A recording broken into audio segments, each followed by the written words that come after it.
Hey there, I'm Scott, and this is Tangents.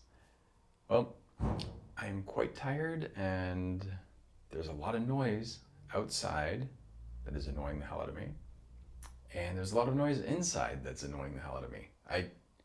I'm sure you can't hear it, but my MacBook is in the other room, and all it's doing is recording audio on Logic. Well, it has some other stuff open, but nothing is running.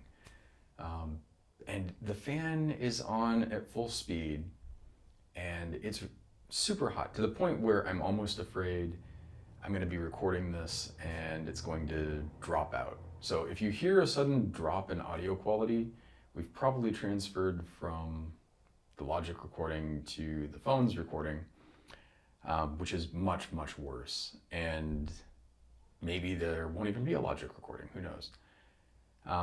Apple is coming out with a new MacBook Pro, new 16-inch MacBook Pro, I think next month in October. It's already the 24th of September, which is crazy as fuck. But as soon as they fucking come out with those and release them, I'm getting one, which is annoying because I got the current one because the butterfly keyboard was terrible in my previous one. I lived with it. Every time I would use the internal keyboard on it, I'd hit I and it would just like type like five lowercase i's, because it's stuck, right? And I finally went to a wedding, was away for a week. And usually on a trip, I will take my computer, but this one I was like, okay, fuck it. I need to get the keyboard fixed. Brought it into the Apple store, they fixed it, was done when I got back, came back, got it. And it actually worked for about a week, maybe two. Maybe even a month, I don't know.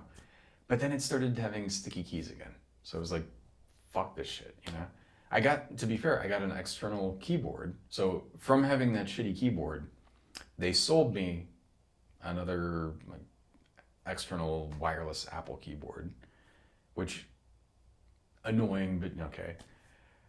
And also, you know, as soon as the next one came out, the 16-inch Intel-based, no butterfly keyboard, I jumped on that one because I was like, this fucking thing is a piece of shit. And when I got that, as I was setting it up, it crashed. And this was foreboding, and I should have picked it up and sent it back immediately. But it did that. I was like, okay, I'm just going to grind through, set it up. And then it basically, at least a few times a week, was crashing.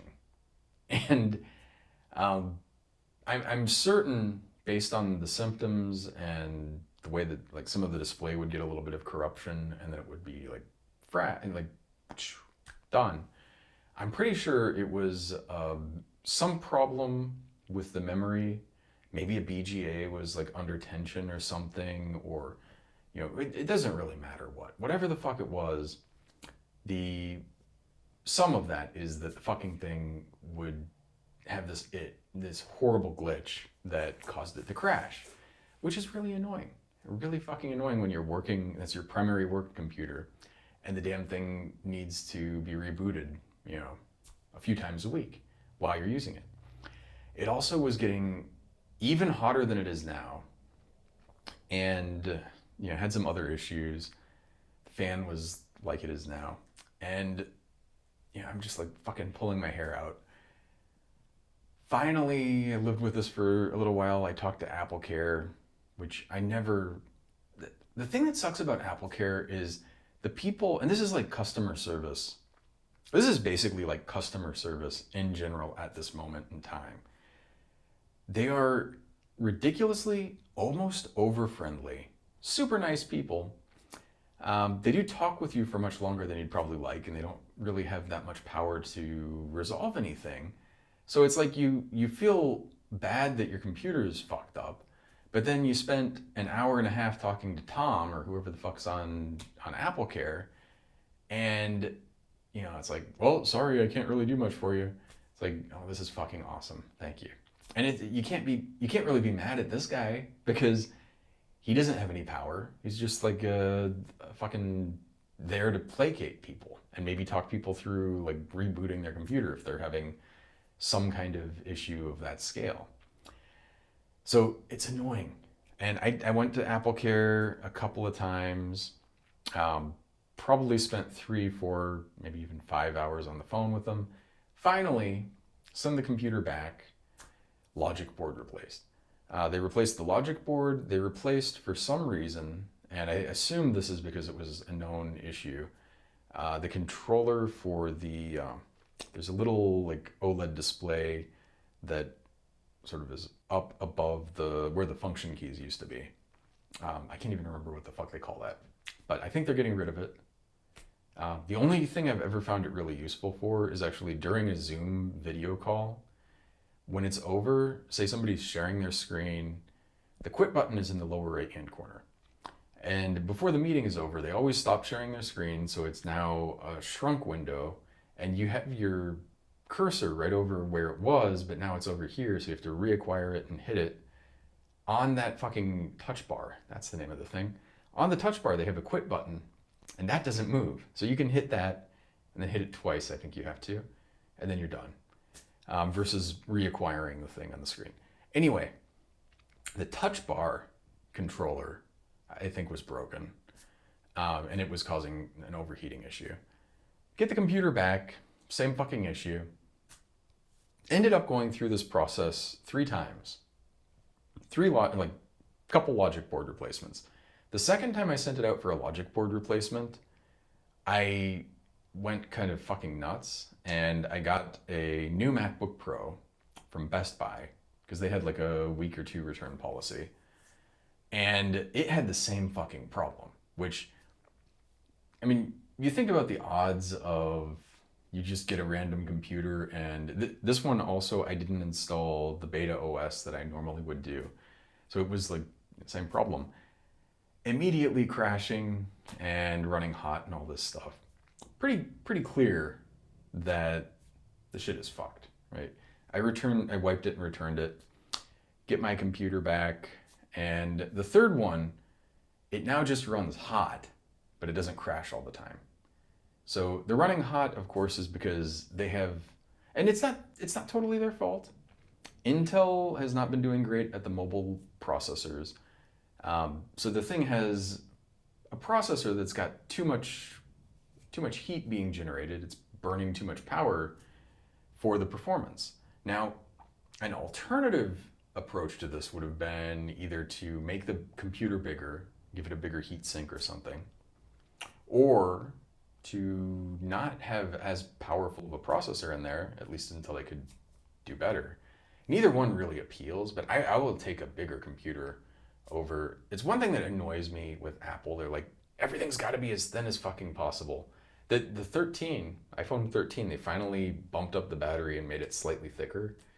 Almost not even noticeably thicker, probably noticeably heavier, but still, I have a iPhone 12 Pro Max, and I got it for 2 reasons. One, because the battery is much bigger, and 2, because it has a much better camera. And the battery being bigger, I still cannot make it through a fucking day of normal use without having to recharge the thing. That seems like a fucking problem. So that is mainly, like, if I was going to get a 13, that's the biggest appeal for one. But yeah, the 13 is the only time I can think of where they've gone backwards in terms of making things ridiculously thin, and it seems like a massive improvement to me. So, the fucking computer, I'm pretty sure it hasn't crashed yet because I can still hear the fan in the next room. And I wish you could hear it. I almost want to record it. I've noticed it's very hard to get a good recording of sort of white noise. I guess most microphones are set up for human voice, and there's probably some DSP and stuff that's kind of like canceling out all the noise. But there are a lot of times when I want to record that, and I can't. Or I can get like something like it, but it doesn't really do it justice. Anyway, the thing that I have now kind of sucks, runs really hot, still expensive. Getting a new one as soon as they come out with a new one. So they've kind of arguably fucked up the butterfly keyboard, and their reward for that was that I got these other 2 computers. And I thought I wasn't gonna, like, if the keyboard was great, I would get a better one. anyway. But now I'm driven to do it just because this thing sucks fucking shit through a straw. It's terrible. And on that time when I got the new Mac, I also went fucking nuts and I got like the top of the line, I don't know what it was called, like Surface Book or Surface Book Pro or whatever it was, like the MacBook Pro version of Surface, the nicest one that they had at the time. And I was literally seriously considering like switching to Windows. The experience of actually using Windows sort of disabused me of that pretty quickly, because it's amazing. Like, as much I can criticize Mac OS and Apple all day long, but holy shit, Windows is bad. Like, not even like big things, like just the font consistency. Like, there are applications that I would have where the fonts would be like micro print on the screen because I had a pretty decent resolution screen and they didn't adjust correctly or something. And then there are ones that are, like, you could adjust it, but it would never be consistently reasonable. Like, you'd have just giant fonts except for the ones that were micro and now they're like okay sized. And just, there were so many things that were just annoying with that. And it did have a fan that would come on, although its fan was much, much quieter than this one. I can't hear this one now because the air conditioner is on, and partly I'm glad that it is because I'm hoping it's going to cool it down, but also partly it's making me nervous. Like, is it going to work? I don't know.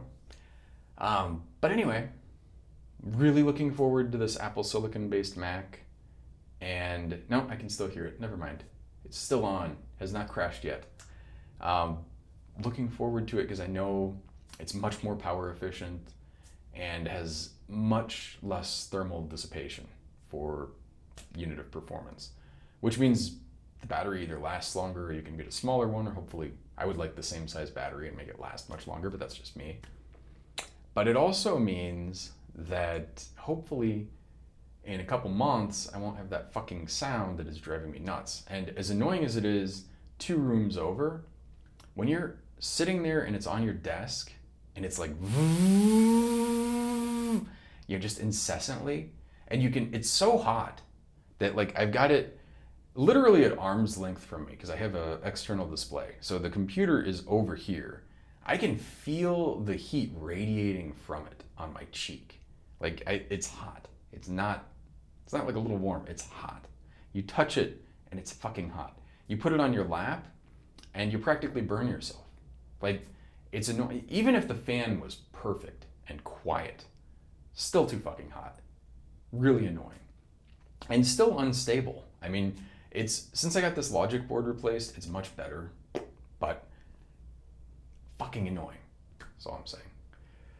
So anyway, this is not an Apple podcast or video, however many minutes we are into it now. What I want to talk about now, and what I wanted to talk about here, I thought about a few things, and I always have more topics than time, but I wanted to talk about more. And specifically, what I mean by this is just the way that our society is structured. And really it's kind of, I don't know if it's just like malignant late stage capitalism or what, but whatever it is, our entire civilization is structured in some really stupid ways. And what I want to get to here is basically, like, first off, I talk about this a lot, but like the one where I was talking about ads, sponsors. I would much rather have YouTube videos where people don't need sponsors. It's annoying. Like, if people were just independently, not even necessarily wealthy, but just like, you can go about your life and do whatever the fuck you want to do, and you don't have to worry. And if you want to make YouTube videos, you can. If you don't, you don't have to. That'd be nice. And I know there would still be people that would be doing it because there are people who would do it. I'm not weird and unique here. There are other people who do it just for fun. It is hard to justify spending too much time on it if you're not monetizing it, but that's like how fucked up our world is. That thing that we have there, where it's like you have the gun to your head and you have to make money. Now, I do understand if we were in a time where there wasn't enough for everybody, like we all had to toil all of our lives constantly to be able to just to survive or scrape by, that's different. But we're in a situation now where we could actually be paying farm workers much more. And even then, we would have such a vast surplus of food, um, we'd be fine. And food is really one of the, I mean, there are other things that are kind of essential to life that we need, but it's one of the major sort of limits on whether or not we can exist. You know, if you don't have air conditioning or heating, unless you happen to be like Minnesota in the winter or Arizona in the summer, you can probably manage pretty well. You do need to eat, however. So you imagine you got that, and then you look at infrastructure. I always do this math, and you kind of think about it and like what percentage of people are doing truly essential work, like work where if they stopped doing it, we would all be fucked. Certainly, all the people working in water treatment, and you want to be able to drink. It's important.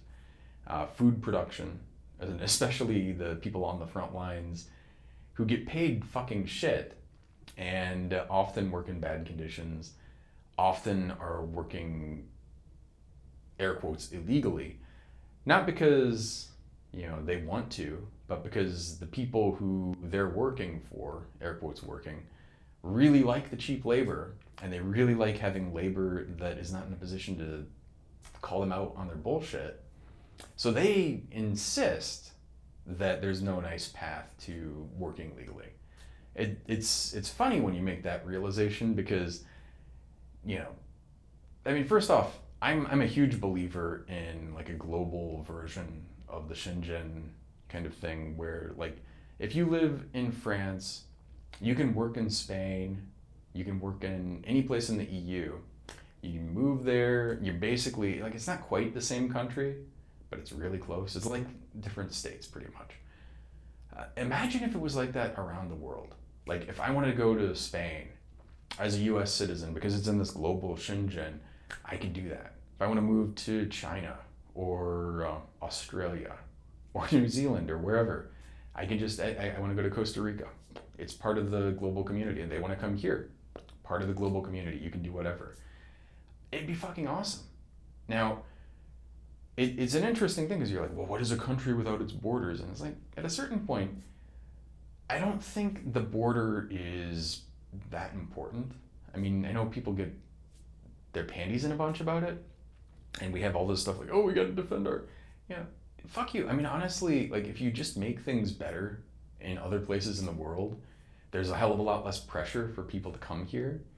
And honestly, like if people want to come here and work, I always think about my grandfather. I do not believe he came in any way that would be considered legal. My understanding, and I could be wrong about the story, but basically he and his friend Antonio, maybe one or two other people, stowed away on a ship and rowed the ship from Spain to New York. And, they have a story where they're like dying of thirst and watching people like just tossing ice out into the ocean. So it kind of seems like, but they couldn't do anything. They couldn't like go, well, we need that, because they were stowed away. So, and then he came over and these guys went around the country and kind of picked up jobs here and there and finally eventually started working in a steel mill. They also, I was going to say famously, but obviously you wouldn't know this.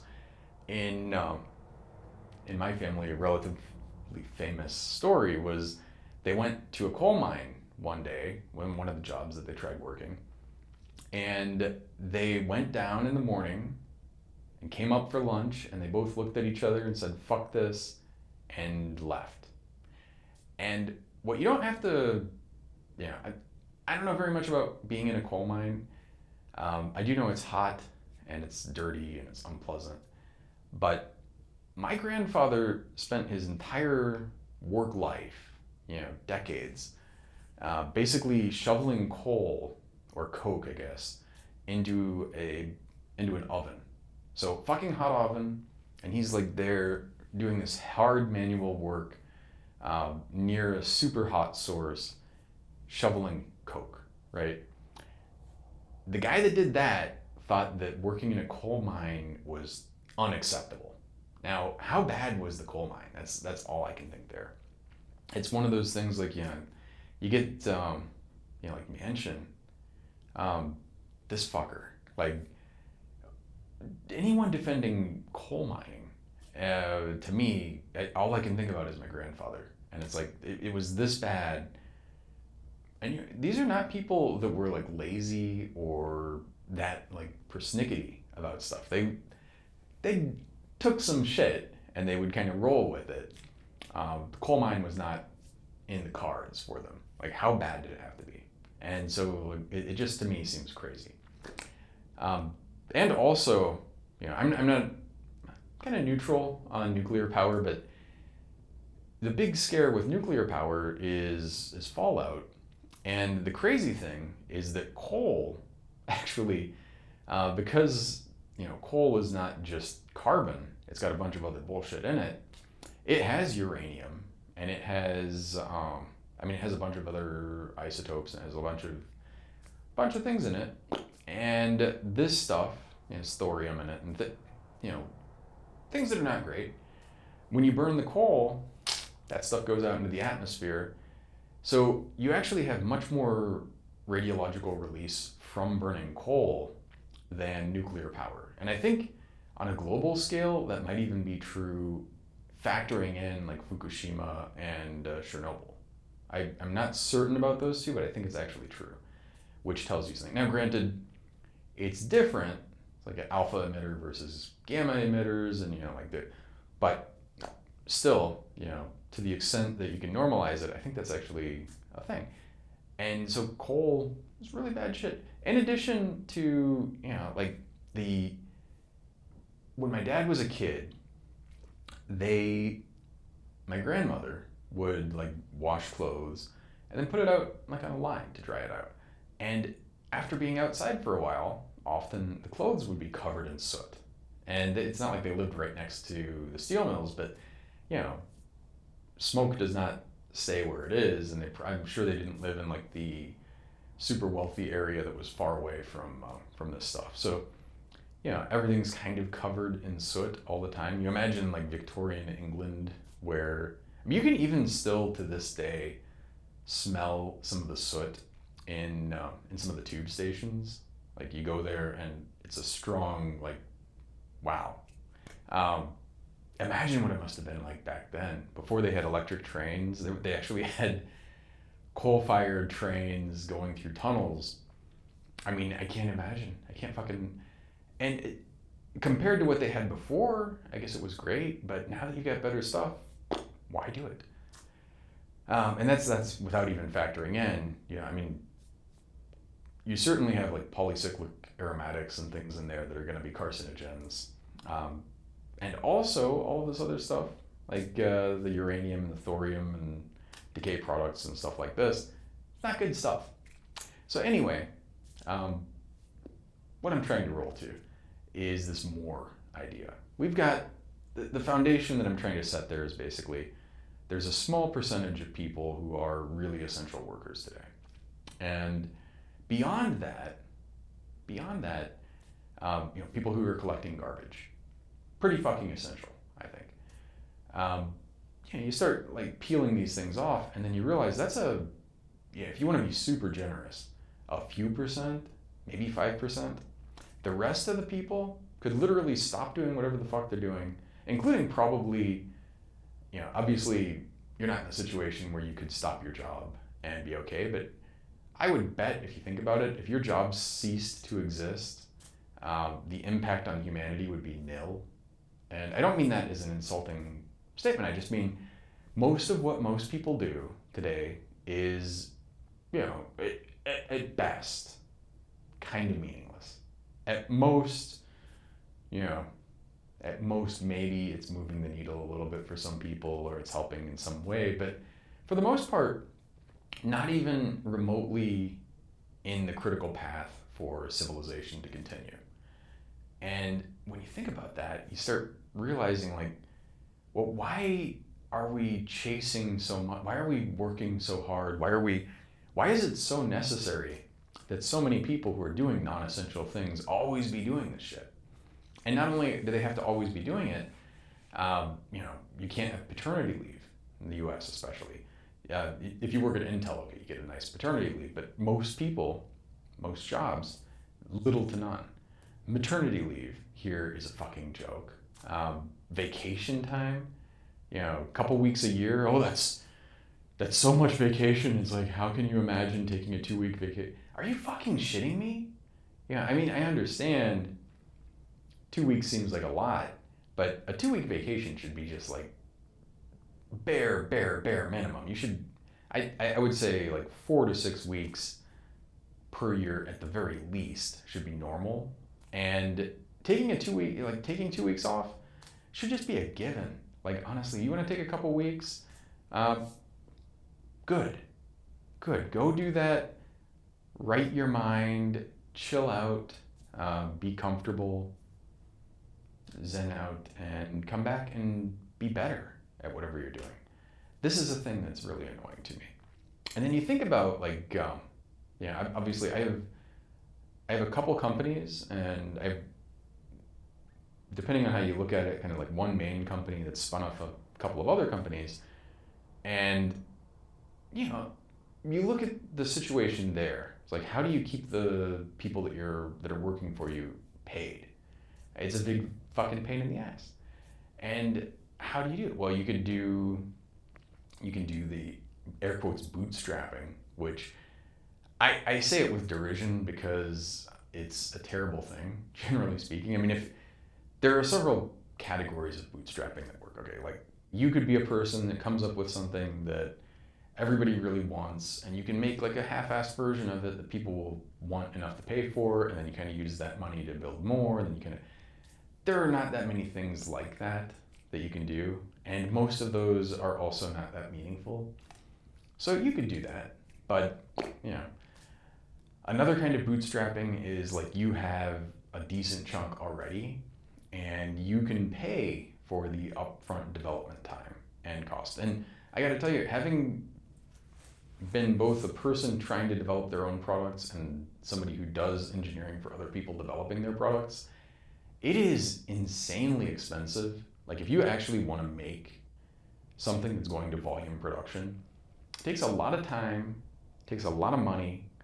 Today there's a very big maker movement, and you can get Fusion 360, and you can get Eagle, and you can design your own board, and you can design something in CAD and 3D print it, and you got something that's cool. It's definitely cool, but going from that to a mass-produced product is not trivial, and it's definitely not fucking cheap. So unless you can do something like that and you can sell it for way more than what you're making it for, it's problematic. And then we live in this world where, the market fetishists, the sort of religious people about how great the market is, they have this story that they like to tell about how it produces great things. I look at my Mac. I have no fucking better option than Apple, as far as I'm concerned. I've had people say, like, Scott, you should go to Windows. I have engineers who think that, and I have a Windows machine because I have Altium and I have SolidWorks and I need it for those things. But it sucks. It's terrible. It's not good. The Mac has all these problems too, but it's better. And then you're like, well, why not create your own computer? Okay, that's great. You know how much? Now, in the 70s, it was hard. When Wozniak was building the original Apple, you're kind of like jury rigging a bunch of chips to the extent that they had them back then, and like hand making boards and all this stuff. You could do it, but it's hard. You could do that today with like microcontrollers and that kind of stuff. But if you want to make something that is anywhere near like a MacBook Pro, imagine, let's not even get into the fact that they're going to make their own chips. Okay, let's ignore the license, that like, if you want an ARM license for the cores that they're using, it's like $10 million to just to get started. You can spend less than that, but not get you get like a one-time use license. If you're Apple, you have much more than that going in, and you need a whole team of developers who know how to make this stuff, who have the tools to do it. When you have billions of transistors, even with automated tools, it's a big deal to make that. And it's not something that, you can tinker with it, and you can go on YouTube right now and you'll find somebody who's done their own chips, thousands of transistors. It's cool, it's impressive, but the difference between that and billions of transistors with extreme deep UV kind of etching and the kind of stuff that, the machines to do that cost billions of dollars. The clean rooms that those machines sit in cost billions of dollars. The design is literally billions of dollars in years.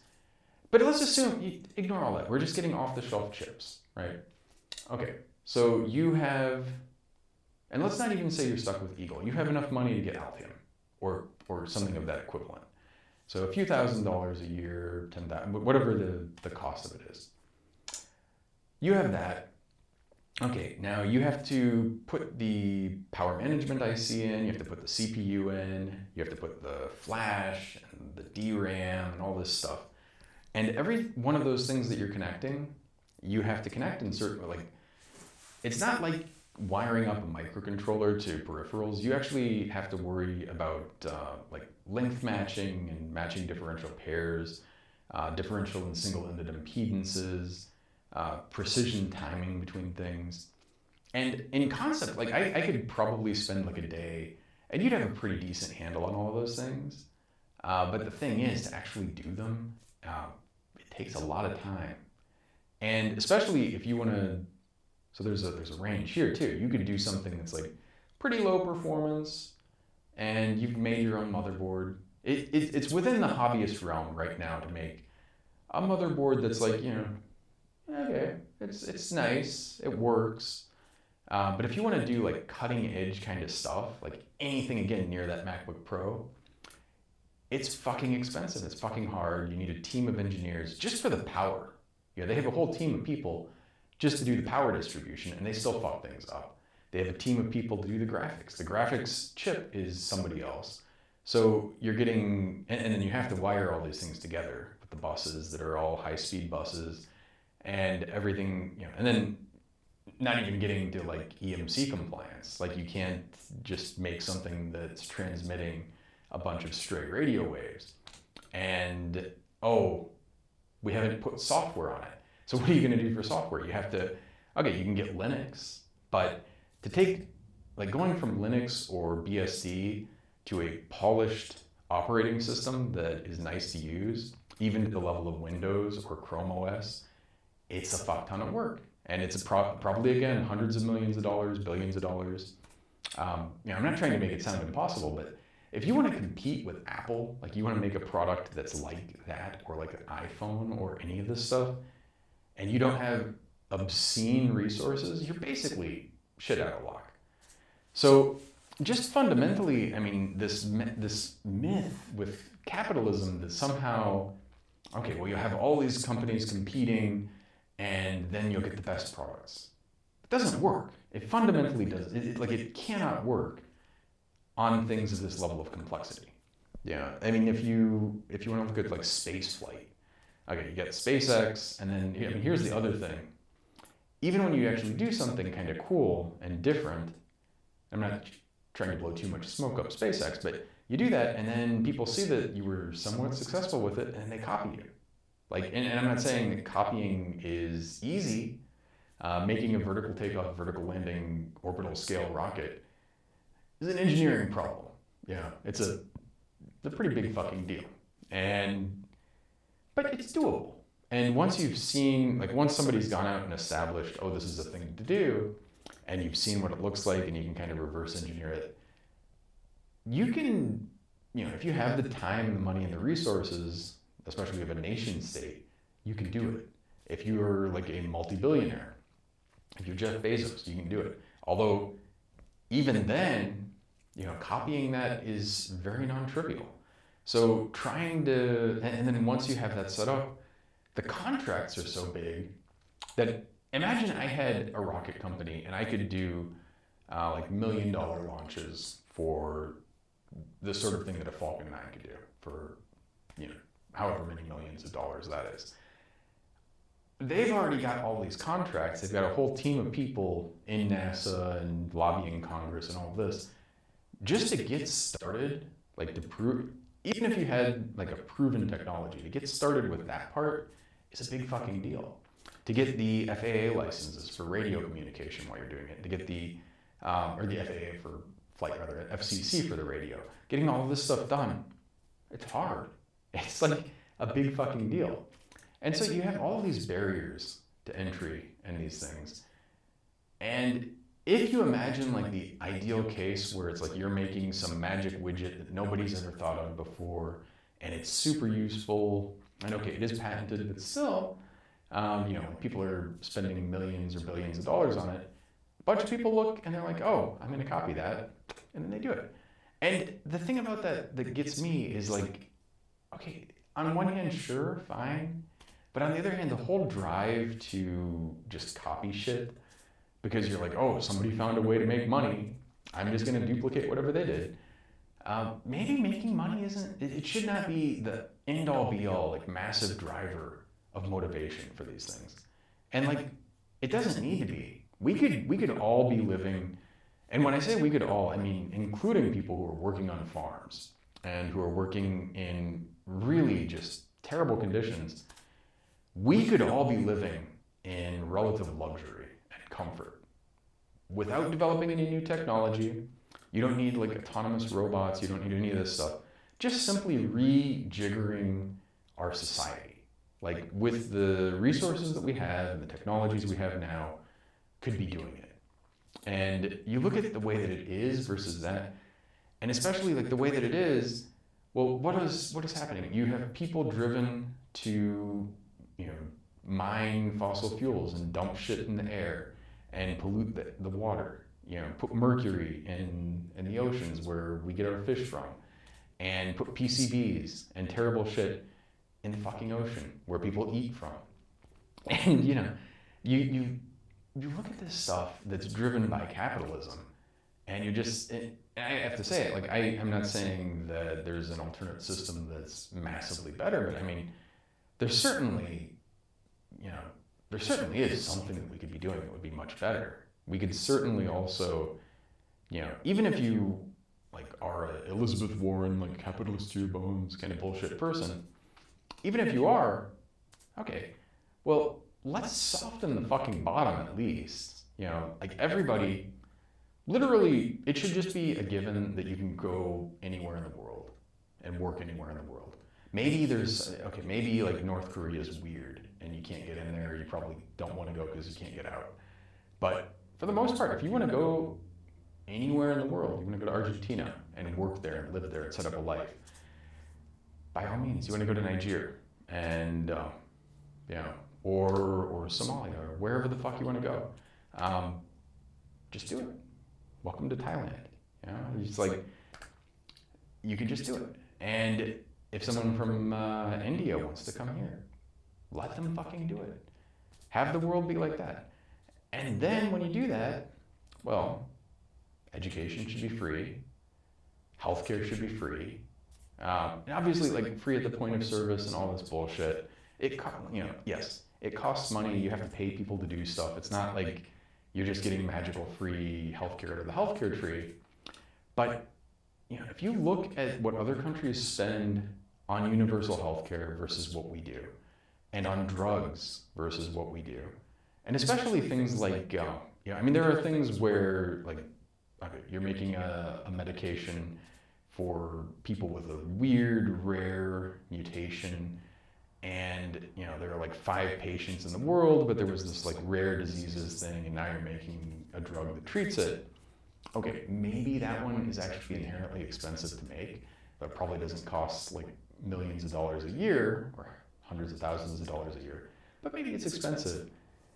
And it did take some development and all this. But we have the resources to pay researchers to develop this stuff. We have the resources to pay people to work on all kinds of things and to pay for all of the equipment and all the materials and all this kind of stuff. We could do it. We literally could do it. It's not like I don't know, we operate as though we live in a world where, we're just like living barely scraping by, and, like, you have to protect what's yours because they're out there trying to take it from you. They're trying to take it from you. Fuck you. Like, and I say fuck you to that person, but it's not really even that person. It's the people telling them this. So, like, they're not trying to take it from you. Like, for the most part, we live in an abundant world. We have so much space and so many resources.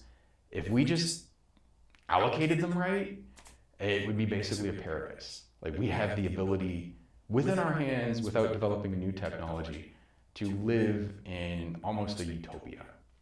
And also, not even with like some weird total cultural revolution or something like this. Like, obviously, the history of those things is not great, but you don't have to do that. It's not like you have option A and option B, and those are the only two paths you can go down.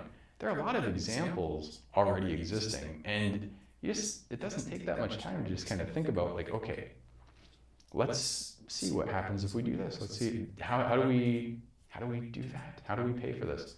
Well, we'll do this, and it's not that hard. Waving my hand saying nothing, but still, it's not that hard. And not that expensive either. I mean, this is the thing. It's not like, it's not like you need to spend quadrillions of dollars. And especially when you look at the amount of money that we spend on defense, for example. We have this massive military-industrial complex, and so many people are very wealthy based on defense spending, and we spend like we're in a fucking constant world war. We spend more than, like, it's either order of 3 times China or just above, just below, but basically there. And China is a bigger country. I don't know if you know this, but they have more people than us. They have more space to defend. It's ridiculous that we're spending this much money. And we could be spending, like, imagine if we were spending even half of that. Just let's keep half of it. We're just going to spend half of it on education and healthcare and making our country better. It'd be so much fucking better. Make a, not defense industrial or military industrial complex, but make like a civilizing industrial complex. Make like a healthcare industrial complex that's actually working to, well, not like the one we have now, but something that's actually working to get people better and to optimize for needing less medicine and living longer and healthier lives, and having like, pick some metrics like longevity, maternal and infant mortality, pick some things and do the work to reduce or expand the lifetime, the life expectancy, for example. It's not something that's not in the realm of possibility. This is the thing that's frustrating about it, because you have, like, not to get into politics, but like Bernie Sanders was treated, and not just Bernie Sanders, but people of his ilk were treated like, these people that are just saying, like, give us everything, we want everything for free, man, we want to, you need to do that. And no, I mean, like, literally all he's saying is that we, the wealthiest country in history, should be not even at parity, but anywhere near the vicinity of approaching getting close to parity with our peer nations, who have basically for generations had better healthcare than we do. Our life expectancies are going down. Infant and maternal mortalities are going up. We have all of these things, and we spend so much, and it's getting worse. It doesn't need to be that way. It's fucking annoying, is what it is. And I mean, we've, like, stripped out the National Endowment for the Arts and all these things that cost just a fucking pittance. Like, the amount of money that we at the highest we're spending on art was so small, and yet it makes the world a much better place. I mean, I wish people would travel more, because if you travel around and you go someplace where they have really nice architecture and public art and public spaces that are well maintained, it's so nice. It's so fucking nice. When you go someplace where you can walk around the city and, it's safe, and by safe, I don't mean like the bullshit sort of fear of like imaginary thugs coming to get you. I mean safe, like the sidewalks are well maintained, they don't have big bumps in them. The roads, to the extent that they even have them, are clean. You're not gonna fall, you're not gonna slip on some stuff. It's safe, like actually safe. When you go someplace like that and you come back here, it's like, what a fucking shithole. Like, why do you make your place this crappy when you have the resources that you do? And, I mean, never mind getting into like education, like how fucking stupid and ignorant people are here. And I don't mean everybody, obviously, but there are a lot of people, like, they're just, I mean, I just read something where people were nebulizing hydrogen peroxide to treat COVID. Like, the stupidity involved in getting to doing that, and the amount of effort that it takes versus actually getting medical treatment, it's just like, and this is for a disease that we have an extremely safe vaccine for, and several. And you have people that have these imaginary things about the vaccine. We need long-term studies. You fucking don't need a long-term study of it. There's nothing in the vaccine that's going to be in your body more than, order of days. Like mRNA, your body's full of RNases. Like, chops up all that shit. It's actually a problem with working with any kind of RNA, because there's RNases everywhere in the world, and it will chew up the RNA you're trying to work with. The adjuvants for it, the liposomes, all this kind of stuff, it just breaks down really fucking quickly. It's washed out of your body, it's gone. The immune response it elicits is no different than any other immune response, basically. I mean, like, the only way you can plausibly get long-term side effects from it is the adjuvant. I mean, this is not like a common thing, but like, if you really want to work and stretch and try to come up with an explanation for that, okay, the adjuvant triggers a hyperimmune response to something, and then you have that, and maybe, but not really. I'm not saying it never happens, but in terms of percentages, it is extremely, extremely rare. And yet you have this problem where people, and it's one of the most frustrating things on Twitter for me, because I get in arguments with people a lot, but there are a lot of people that I like, and they say just dumb, fucking ignorant shit. Like, oh, I got vaccinated and then this came up. Yes, yeah, you got vaccinated, and then this unrelated disease happened to occur after it. I'm thinking of one particular guy, but I've seen this several times. And I mean, our brains are just built for superstition, I guess. Like, you see a correlation, instantly turn that into causation, and that's just how you think about stuff. It's just frustrating, because it's like, that's a training thing. Like, you could be trained to understand this, but people aren't. That should be like a basic bit of education. Instead, we have schools that are just, like, not only rotting, but like intentionally being carved out. And trying to fund them is, I mean, it's so obscene, the shit that these fucking, and I don't want to just lay all of this on the Republicans, but you look at the Republicans in this state, the shit that they do, like passing a flat tax. Flat tax, I understand, like, flat tax is right up there with term limits. If you don't think about it and you know nothing else about it, it sounds, of course you want a flat tax because it's free and fair. And it's, the problem with the flat tax is it's highly regressive. And I don't want to spend like 20 minutes explaining it to you, because I think most of the people listening to this or watching it already know that it's regressive. And the person who needs to know that isn't going to watch me give my spiel on it. But it's extremely regressive. The amount of money that it costs to live is finite relatively fixed, and doesn't grow that much. Even if you live extravagantly, I mean, it's an interesting thing. You start doing just as a thought exercise, you want to live really extravagantly. Now, the most expensive meal I've ever had was, I think it was like $500 a person. I didn't pay for it, but it was something around that order. Maybe a little bit more, maybe a little bit less, but something like that. Imagine that you lived and you wanted to have a $500, that kind of meal every day, every meal. Let's even say you have 3 meals a day, okay?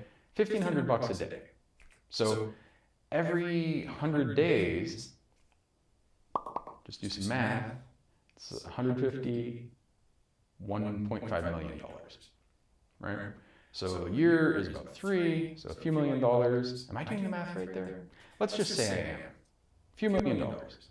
That's a lot of money, right? That's a lot of money that you're spending on food. But the thing is, that's like really trying. Like it's a struggle to find meals that are that expensive. But let's say you're doing it. A few $1,000,000. You're Jeff Bezos, right? And you don't even have to get to be Jeff Bezos to have a problem here, but you're Jeff Bezos. You earn that, in air quotes, in a few minutes. Like nothing. It is to you as inconsequential as rounding up a 99-cent bill to $1. Probably less than that. Like to him, it's not even. It's a thing. Like you can, no matter how much you try to really increase that kind of thing, there's a ceiling, and it's pretty low. Like realistically, a nice meal is like $50, $60 a person, and you start doing some math, and you're like, okay, so you get to a decent amount of money, but add those realistic numbers, and if you do like 1 or 2 a day, you're making a very small contribution there in terms of food. And once you get past a certain level of income, which is not that high, imagine you're making $5 or $10 million a year. Sounds like a lot, and I'm not saying $5 or $10 million a year is not a lot of money. Obviously, it's a lot of money. But say 10 million, because it's nice to work with the decimal places. 10 million a year, you are able to have those meals as I described, and you still have enough left over to buy a couple $1,000,000 homes or a plane every year. I mean, it's crazy when you think about that. And 10 million is a tenth, be shocked, of 100 million, which is a tenth of a billion. 10 million a year, you have those meals, no problem, and you're still making a shit ton of money. If you have $1 billion a year, that 10 million is like nothing to you. And then 10 billion a year, and you start imagining, like you look at the scale of what people, again, in air quotes, make, and it's just unfathomable. And the reason that it's important, and the reason this is relevant to the flat tax, kind of explaining it after saying I'm not going to, but if you are really wealthy, you can have, if you're making 10 million a year, and I take 90% of that, you still have $1 million a year. You're able to live very well on that. I'm not saying we should take 90%. I'm also not saying that I don't understand marginal rates, which I think is another problem with, I wish people were educated on it, or I wish it was changed, because it confuses people in a bad way. But, if you're taking a massive amount of that, not that big of an effect. If you're making $10,000 a year and I take 10% of that, that is massive to you. So you start looking like, okay, well, the person making 10 million a year, getting the same percentage taken out as the person making, and let's just say, okay, you say this and people are like, okay, well, we're going to start at like 30,000 or whatever, and it's only money above that. Okay, so let's go to 100. I don't give a fuck. That person that's making 100 a year, the flat tax is say 30% or whatever. So to them, that is a massive consequential thing. The person that's making 10 million a year, you don't even register it. The person that's making $1 billion a year, like it's such a non-issue that you can't even. Our brains almost don't have the capacity to be aware of something that's that small. It's like our attention is you can kind of vaguely understand a range of scales. And you can even kind of like sweep up to like galaxy and universal scale and sweep down to like atomic scale or nuclear scale. But even just in that slide, when you're thinking out here, it's really hard to also hold that in your hand. You know, if you are making so much money or so much money a year, when something is a millionth of that, or a tiny, tiny negligible fraction of it, you just don't have the mental capacity to recognize that as a thing, and much less understand or appreciate it, and much less feel it, because you can't spend this much money. Like Bezos literally said, you know, the only way I can imagine deploying this much capital is to start my own space program. It's like, or maybe you just have too much fucking money and, you know, I mean, granted, end world hunger, do all kinds of things that are actually beneficial to people. There are plenty of fucking things you can do besides your own space program.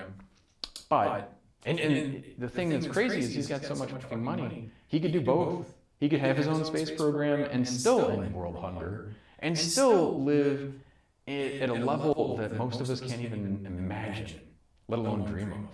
You know, like it's hard to, if you're on the bottom of that scale, and you know, if you're making 10,000 a year, somebody making 100,000 seems like infinitely larger than that. It's only a factor of 10, but still, if you're making 100 a year, a million or 10 million seems almost inconceivable. Like you can kind of get it, but it's really hard to fathom.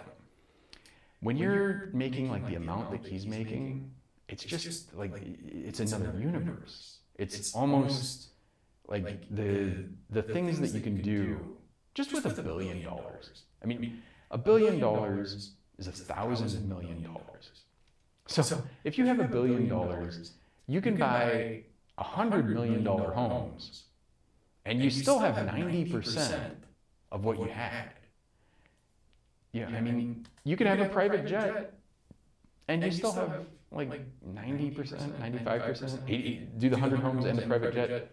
Yeah, okay, so now you still have like 85%. Yeah. Operating expenses, maybe 80% of what you had. You know, you can get some extravagances in there, and you can start moving the needle a little bit, but it's still like really hard to spend that much. You know, people look at the $500,000 or what was it? Was it $500 million? I don't even remember. Very expensive yacht that he bought. It's a lot of money, but to him, it's like a little puff of nothing.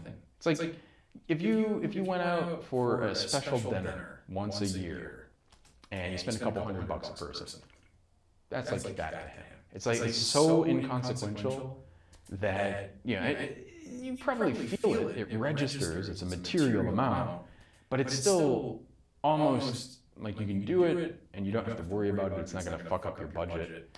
And a lot of people listening or watching this, certainly a lot more people outside that aren't, that $200 meal once a day or whatever, or once a year rather, will blow their budget. Like there's this massive scale, and there's no need to have it be this much.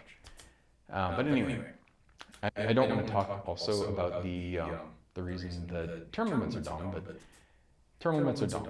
Yeah, and so I'm not going to go through that one like I just did the flat tax that I didn't mean to do, but in addition to term limits, you know, you have this whole political thing where there's like a path. You go, okay, you're in the state legislature, now you become Secretary of State, now you become governor. It's like a treadmill almost. And yet we have term limits, but the term limits don't really matter because people start playing musical chairs, and they also have kind of a ramp or an elevator that they follow. You know, it's just not really, it doesn't help. So anyway, I don't want to get too much into that, and also I need to wrap because it is the end of the day, and I've already closed down my computer, but got to take off in a minute. So with that, I don't know that I talked enough about Moar, but maybe there will be more. Anyway, that was obviously like a total groaner kind of To call it a dad joke would be an insult to dad jokes. It was pretty bad. So I'm not going to edit it out, obviously. Of course, I'm not, that would take more effort and more time. Just going to leave it there. You can marinate on it and appreciate how much it sucked. So with that, thank you very much, as always, for watching or listening, and 再见。